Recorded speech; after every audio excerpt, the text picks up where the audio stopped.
এই ঘন জঙ্গলের ভিতরে আমরা এখন দেখতে পেয়েছি একটা রাসেল ভাইপার। একটু আগে আমি জানতে পারলাম যে এখানে একটা রাসেল ভাইপার দেখা গেছে।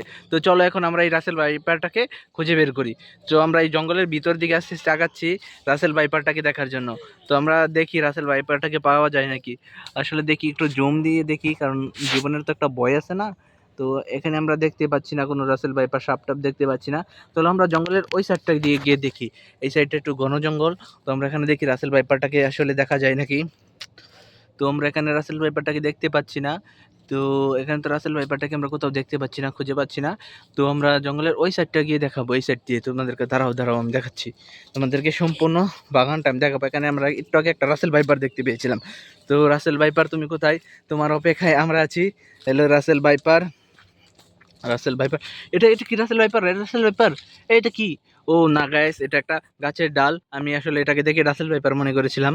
তো দাঁড়াও দাঁড়াও দাঁড়াও দাঁড়াও, তোমাদেরকে ঘন জঙ্গলের দিকে নিয়ে যাচ্ছি। দাঁড়াও গাইস, তোমরা এখনই দাঁড়াও, আমি তোমাদেরকে ঘন জঙ্গলের দিকে নিয়ে যাচ্ছি। রাসেল ভাইপার দেখাবো। Russell, Russell viper, Russell viper.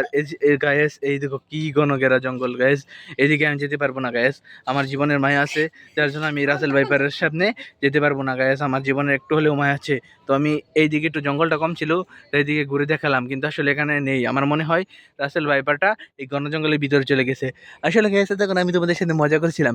আসলে রাসেল ভাইপার আমি সাপ নয়, আমি রাসেল ভাইপার হিসেবে এই বাচ্চাটাকে দেখেছিলাম। এই বাচ্চার নাম রাসেল ভাইপার।